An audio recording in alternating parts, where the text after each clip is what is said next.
Hi, and welcome to another episode of the show Must Go On. I'm your host, Casey Bella. I'm here today with Megan Messmer, who is a showrunner, amongst other things. Let's get this show running. So, being in show business, what was the earliest age you can say you realized show business might be something you enjoy doing? The earliest that I remember was when my sister used to force us as her siblings. My oldest sister would force us to perform plays for my family, my parents. And I always would make everybody laugh, and they would make me do ridiculous things like burp. And everybody would laugh, and I'd be like, oh, this is fun. And so, yeah, we were just always making up skits at home. We would perform Christmas plays for my family.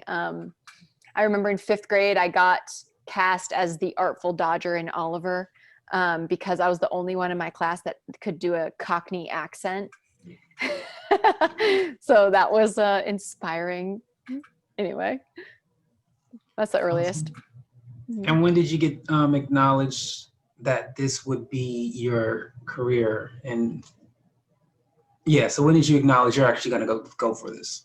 I remember I was in high school when I was at a career fair that they were holding at my high school with my dad. And it was the first time that I said out loud that I wanted to be an actor.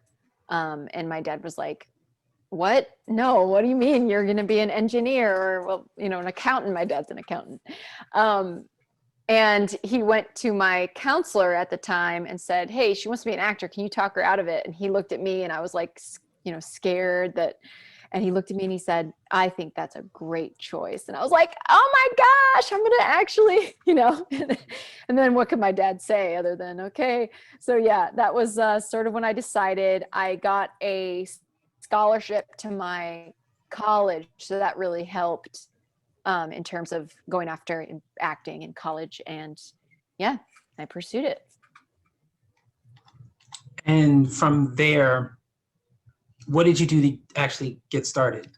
And did you know how to? Did anyone tell you how to, or you just Well, like I out? said, I went to school for acting, but every summer I would do something because I never really wanted to go to college because I thought most actors never went to college. They just did it. And so like one summer I went to LA and I stayed with a friend and I tried to do auditions or something. I met a couple people. Then the next summer I did a semester at the Tisch program at NYU. So I was, doing auditions in theater. I was studying in New York City. And I decided then that I would, when I graduated, move to New York to try to do acting in New York, which was really, really hard. I like to call New York, my 4 years that I spent in New York, my master's program on the business, because they never taught me the business side of acting or the industry in school. It's all about, the craft, which is great. But then you get there and you're like, why am I not famous? Why am I not booking things? And you just don't even understand that you have to know who casting directors are, send them mailings, do marketing, all different types of things that you do not go to school and learn about. Go to school, the school you don't learn about. Most schools, they may have adjusted those by now, but a lot of them don't.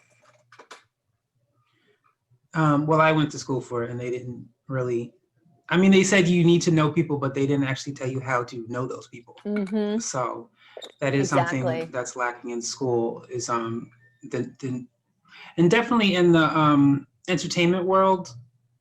Especially if you live in New York, you don't need college. You just need to get your butt out there and hustle, and learn and talk to people and be kind to every single person you meet, because you never know who that one person is. But so you're a showrunner. What is that exactly? Well, yeah, and yes, I just was a showrunner on my last show, but I call myself, I guess, a showrunner is a producer. They're the executive producer. In a TV scenario, a showrunner is the producer, director, all kind of smudged into one, and head writer. So in a TV scenario, they touch every single part of the process. They hire the directors that are going to direct the show, but they also get final cut on what the show looks like in the end. They have final edit of all the scripts. They hire all the actors, pass through the showrunner. They can sometimes look through wardrobe and style. They create the style guide, the tone of the show, all of that. So yeah, that's they kind of smush together in TV world of like the head person. In film, that is usually more the director's job that sort of touches everything, but oftentimes the director doesn't also write it. And produce it. The director doesn't usually look at budgets. They will talk to a producer about their budget, but if they want it to snow, they don't have to worry about how much that's going to cost and what they have to take away. That is also a showrunner's job. So, yeah. So you basically run the entire show from start to finish. That's what every person. Seems like. And are you allowed to delegate and hire people to do some of that stuff, or you just do it all yourself? Well, no, that is your job, is to hire people that are better than you at the things that you need to do. So you touch everything, but there are aspects of it where you should have better people running it. Like a line producer will be on your show and they will handle the budget, but you need to be overseeing that. You will have like I said, you hire directors per episode, usually in a studio scenario.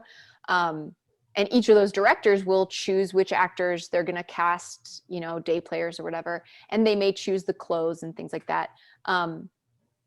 But if you have a different idea, or, I ran a web series. So I had 4 directors over 6 episodes.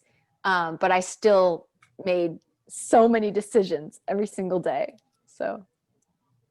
Now, how did you find out? Because, I didn't go to college for film or television, so I can't say whether or not they teach this. But I do know in school, when it comes to the arts, they don't really teach the 225,000 different positions that exist, because there really are a lot of positions, and you do not have to just, yes, you can be an actor, but why not learn everything before you become that actor, so you know what is expected of you from the line producer, the showrunner, from the stage manager, from this person, from that person. And so how did you even know about this position? Yeah, no, you hit it right on the head. I think you hit the nail on the head. So I started acting, but I couldn't get on stage in New York. So I ended up producing a play I didn't know I was producing. I just wanted to get on stage. I asked a writer to write a play for me, and I ended up putting the pieces together, and we put it up at a theater. That is when I realized that what producing was. I was like, oh, that's producing. I'm actually kind of good at this. So then I continued to do that just because I wanted to make my own projects, or I wanted to not get cast as a stripper all the time. You know what I mean? Like I was cast as a prostitute when I lived in New York. I was like, what is going on? Like, I'm a mom, look at me. Like, how am I getting, so when I started producing, and when I left for LA, I realized as an actor, I didn't want to wait tables. And so I started interning. I interned at a financial company at Paramount. I interned at Disney at a film, Mandeville Films at Disney. I interned at a producer's out of her house. She was an independent reality producer. So I started getting experience in all these different places and realizing like what people were doing. Then when I got my first job at a desk in production at a TV studio, I went back to the UCLA producers or professional producer program. And that was like night school. And that is where I learned what all the different positions do, and through like my bosses at the time. Cause I was like, yes, there's 225, there's really not 225,000, is there? No, No, okay, I just but made it, but there's a lot more than they there's let you so know. many. Yes, and you don't know, like, as you're coming up, what you're interested in. So every single night of this 3-month program, they would bring in somebody different and they would just talk about what they did, and I would be like, okay, I like this, I like this, and then I would just start doing. I like kind of got I got a script of a girl, because at that time I wasn't a writer. I didn't call myself a writer. So I was basically going out for scripts and being like, I want to produce this the way I just learned they produce a pilot. And that's what we did. I started making stuff on the side, and then I made more stuff, and then I would take that stuff and try to pitch it around town, and I got asked to produce my first feature because I was producing like web series on the side, and they saw I was like a hustler. And yeah, so learn by doing, taking everything, learn everything. I remember I was working at that TV production company, and I wasn't on set every day, but I was behind the scenes. So I was seeing like major things go across my desk, like actor contracts or director contracts, executive producer contracts, because we would partner with other production companies on shows.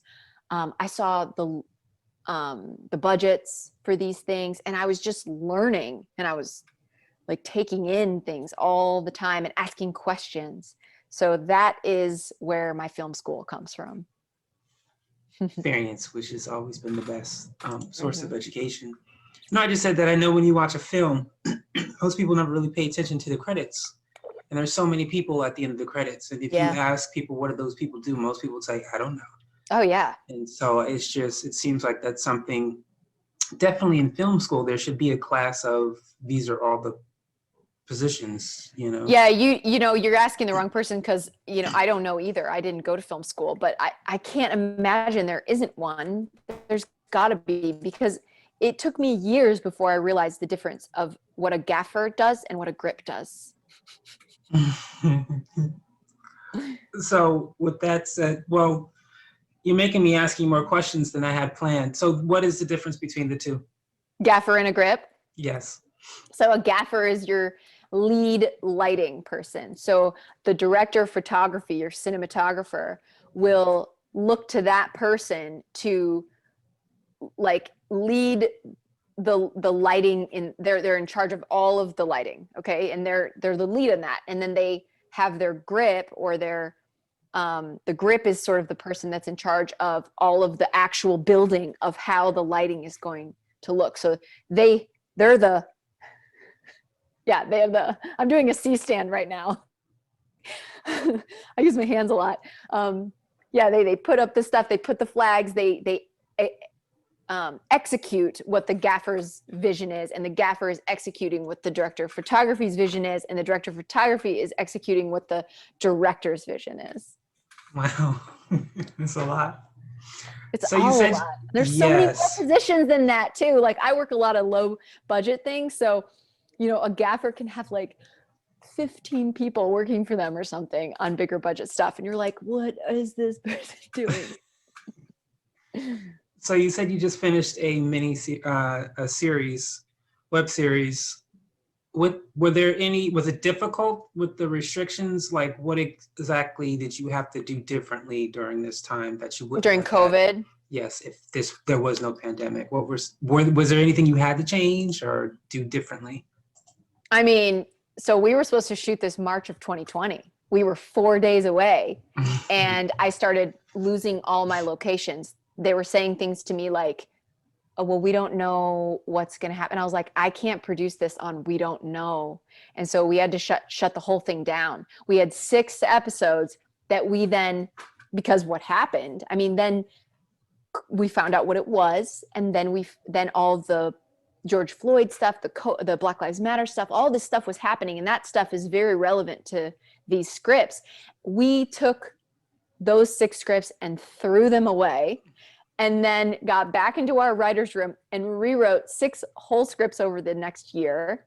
And then when we were ready to shoot, which thankfully, you know, we just finished shooting 2 weeks ago.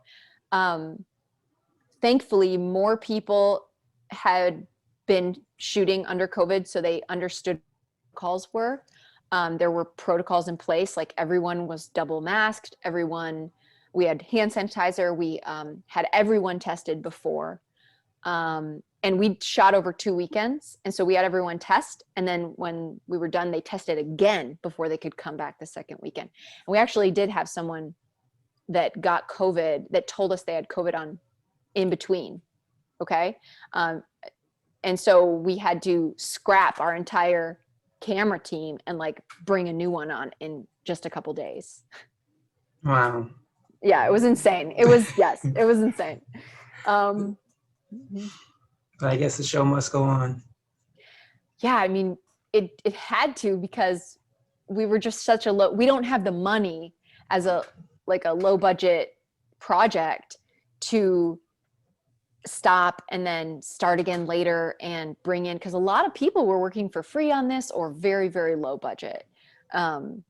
So yeah, this was something that we had to just press on. I mean, we did actually talk about whether we would shut down the second weekend.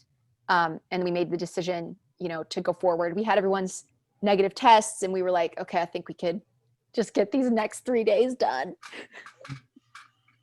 I think that's amazing. So you said you filmed during the week or just weekends? So Friday, Saturday, and Sunday over 2 weekends. So you recorded 6 episodes in only 6 days? Yes. That's 52 amazing. pages. 52 pages. It was That's basically amazing. feature length. Wow. So last question, if you had the opportunity to work with anyone in the business, dead or alive, known or unknown, any position, actor, director, writer, gaffer, anyone, who would this, if you can think of anyone you think you'd work with, who would it be and why? Well, I mean, okay, if I think too much about this question, I'll change my answer like 45 different times. The first person that came to mind was Ava DuVernay. She is she's becoming a legend in this industry, meaning what I mean by that is she's doing the most amazing work. She respects all of her people. She is, and so when I say becoming a legend, I imagine that in all the years to follow, people will consistently remember her as this visionary and person who changed the scope of film for the better. And so, yeah, I would love to work with her on a project.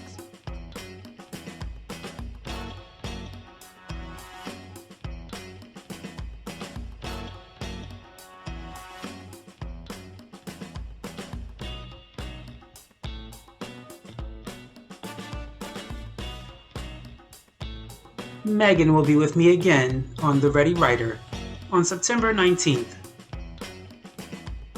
That's all the time we have for you today for The Show Must Go On. I am your host, Casey Bell, and I want to thank you so much for coming by to watch.